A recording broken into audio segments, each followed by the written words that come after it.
journée internationale de la femme rurale et de la journée mondiale de l'alimentation à Ouelessebougou ce jeudi. L'inauguration d'un centre multifonctionnel et la remise d'équipements ont été les temps forts de la cérémonie. Envoyé spécial à Ouelessebougou, Innaba et Julie Traoré. La célébration de la journée internationale consacrée à la femme rurale doit aller au-delà des discours et des aspects festifs qui les relèguent au second rang.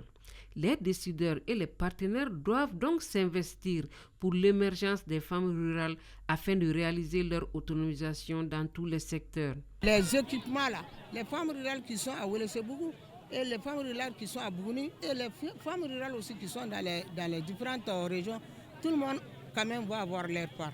Ce n'est pas pour une seule personne. On a donné les équipements là aux groupements ou des associations. Les femmes rurales ne peuvent s'épanouir tant qu'elles ne disposent pas d'eau potable en quantité suffisante. Ces deux événements associés visent à renforcer la capacité de la femme reconnue comme actrice du développement à la base. La femme constitue les bras à tout faire en milieu rural. Au Mali, les ressources en eau de surface sont très importantes. Les fleuves Niger et Sénégal et leurs affluents traversent le pays d'est en ouest.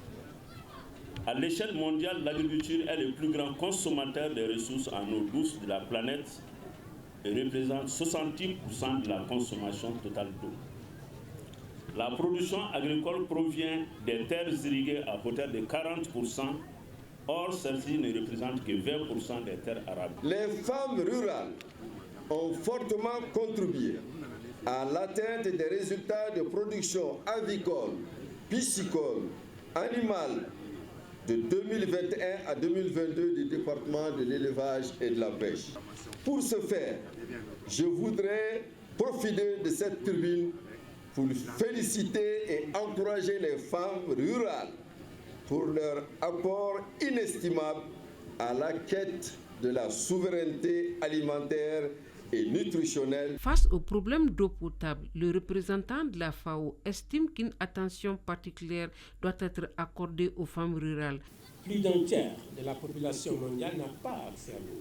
Les petits exploitants agricoles considérés comme les plus vulnérables, en particulier les femmes, les populations autochtones, les migrants, les réfugiés sont plus exposés à la raréfaction de l'eau.